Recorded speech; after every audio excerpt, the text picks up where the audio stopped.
I'm Adam Chappelle. This local news is a service of Flagler County's Toyota dealer, Beaver Toyota, here to wow you. A Flagler County teenager was arrested after making a threat on Matanzas High School. John Arking has more on that story.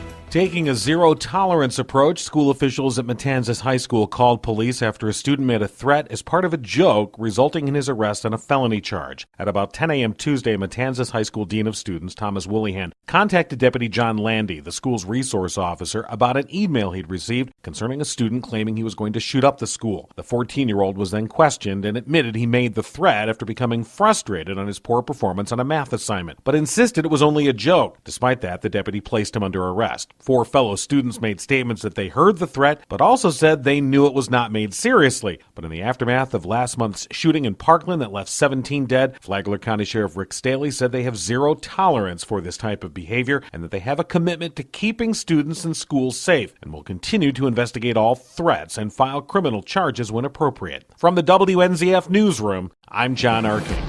A 2.5-mile stretch of Old Dixie Highway will be resurfaced after Flagler County Commissioners approved a plan this week that'll largely be funded by the Florida Department of Transportation. FDOT will pay the majority of the $2 million cost. That'll include replacing stormwater pipes, widening the roadway, and extending pipes underneath those newly widened areas. The construction work will be on a stretch from US 1 east to the I-95 interchange. When it's done, the lanes will be 11 feet wide with 4-foot paved shoulders and new guardrails. That road work is set to begin next month and last for around 10 months. All that's in addition to a resurfacing project that just got underway on Colbert Lane between Palm Coast Parkway and State Road 100. 2 piers better than one? Flagler Beach City Manager Larry Newsom thinks so. Well, the existing pier does not meet design standards anymore. Further you go out, you have to go up. FEMA has already obligated about $10 million for us to actually build a new pier, and we're thinking about building it on the south side of our bait shop. Bottom line is, about 1,300 feet will get the fishermen out where they want to go. The old wooden pier has a lot of limitations, but this new pier would be much longer and storm resistant. It needs to be concrete, and it needs to have blowout panels, so when those high waves hit, the panels blow out on the pier and they actually save the structures. The concrete pier would be modeled after a 1,500-foot pier in Navarre, Florida. They have the panels to make sure the pier is still there even after a storm, and that's our goal, because constantly closing the pier after a storm is not good for our economy. No timetable was given for the construction of the new pier. From the WNZF Newsroom, I'm Rich Carroll. Renovation work at the Palm Coast Recreation Center is nearly complete. Rich Petchke has that story.